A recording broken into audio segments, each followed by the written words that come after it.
Olá, peregrinos, porque é isso que nós somos, né? Peregrinos e forasteiros nessa terra, todos caminhando aí neste mundo louco, né? Esse mundo que definitivamente, como diz a palavra, jaz no maligno. As coisas nesse mundo vão de mal a pior, mas nós não podemos nos deixar contaminar, certo? Porque a gente abre aí as notícias e vê os acontecimentos e tudo que vem acontecendo, a gente começa a ficar um pouco ansioso. Muitos ficam depressivos, tristes, né, e frustrados muitas vezes.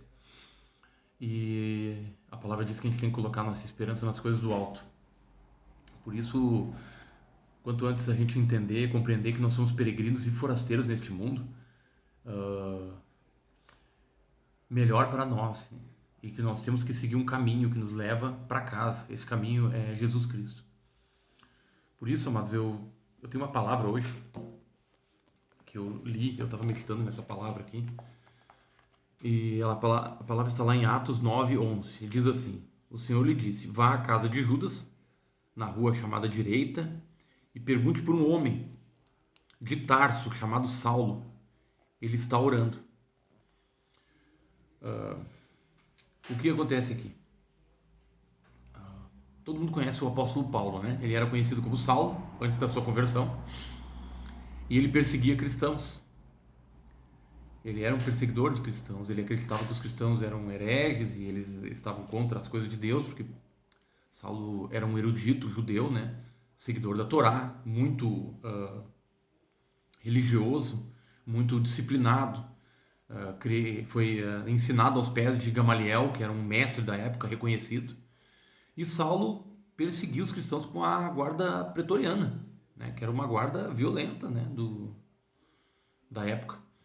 E numa dessas perseguições, na estrada de Damasco, ele estava na estrada de Damasco, ele teve um encontro com Jesus Cristo e ficou sem a visão, ficou cego. Então ele foi até Damasco e lá ele ficou orando incessantemente.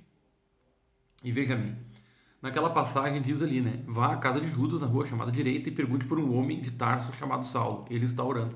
Saulo estava orando e Deus respondeu a oração dele. Mesmo ele ainda estando, né, na condição de perseguidor dos cristãos. Ele não conhecia Jesus, ele não entendia. Mas ele teve um encontro com Jesus Cristo e ele ficou cego. Então, eu fiquei refletindo sobre isso e sobre a minha trajetória, a minha caminhada até hoje. E eu fico imaginando que para muitas pessoas podem se identificar com isso, né? Que muitas vezes a gente tem que perder a visão que a gente tinha, né? Para então a gente clamar a Deus por uma solução é que só Ele pode resolver de fato as nossas mazelas, nossos reais problemas, né? A gente se queixa para todo mundo, se queixa para todo mundo, e geralmente a última pessoa que a gente se lembra de contar os nossos problemas é Deus e é Ele que tem poder para resolver. É Ele quem tem poder para nos salvar, é Jesus Cristo. Então Deus atendeu a oração deste homem depois que ele teve este encontro com Jesus e ficou cego. E Ananias foi até lá orar por ele e restaurou, né, quase que a totalidade da sua visão. A palavra diz que provavelmente ele ficou ainda com alguma sequela e tal. Existe uma discussão teológica se esse é o espinho na carne de Paulo, enfim. Mas ele voltou a enxergar. Então ele voltou a enxergar e teve uma nova visão, começou a ler as escrituras, né? Mesmo o Antigo Testamento com essa perspectiva de Jesus Cristo que já se apresentava mesmo no Velho Testamento, já apontava para Jesus Cristo. Muitas vezes a gente precisa perder a nossa visão antiga, a gente precisa renegar, renunciar todos os nossos conceitos, todo o nosso aprendizado, todo o conhecimento que a gente teve. E Paulo mesmo diz depois, né, que todo o conhecimento dos homens que ele tinha, tudo isso era esterco perto do conhecimento de Cristo, né? Ele vai explicar depois nas cartas lá. Ele fala isso. E isso é tremendo, porque ele recebe então ele se torna, né, o maior apóstolo, né, do Novo Testamento. E passa a seguir Jesus e entregou a sua vida inteira para Jesus Cristo. E plantou muitas igrejas, né? Só que isso também não foi instantaneamente, foi um processo, né?